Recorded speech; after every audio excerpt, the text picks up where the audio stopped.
in 1773, the most powerful empire in the world controlled America. The people were angry, the taxes were crushing, and one cold December night, everything changed. In the 1700s, America wasn't really America yet. It was a group of 13 colonies controlled by Britain, and Britain wanted money. After fighting expensive wars, the British government was in debt, so they decided let the colonies pay. They introduced taxes on paper, glass, paint, and most importantly, tea. But here's the problem. The colonists had no representatives in British Parliament. They had no voice, and yet they were being taxed. That's when a powerful phrase was born: no taxation without representation. The anger was growing. In 1773, Britain passed something called the Tea Act. It allowed one company, the British East India Company, to sell tea directly to the colonies. Cheaper tea.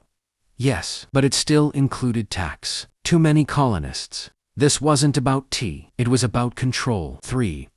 British ships arrived in Boston Harbor, filled with tea, thousands of pounds of it, and the governor refused to send them back. Tension filled the city. Meetings were held. Speeches were given. And then, a decision was made. The night of the protest, December 16th, 1773. Cold, dark, silent. Around 100 men disguised themselves as Native Americans, not to mock them, but to hide their identities. They marched to the harbor, boarded the ships, and for the next 3 hours, they dumped 342 chests of tea into the freezing water. No stealing, no violence, no chaos, just tea destroyed. By the end of the night, over 90,000 pounds of tea were floating in the ocean. The message was clear. America was done being silent. Britain strikes back. When news reached Britain, they were furious. This wasn't just protest, it was rebellion. The British government responded with harsh punishments. They closed Boston Harbor, restricted local government, and sent more troops. These were called the Intolerable Acts. But instead of scaring the colonies, it united them. For the first time, the colonies began standing together. And just 2 years later, the American Revolutionary War began. Why it still matters. The Boston Tea Party wasn't about tea. It was about freedom. It was about voice. It was about ordinary people standing up to power. That night,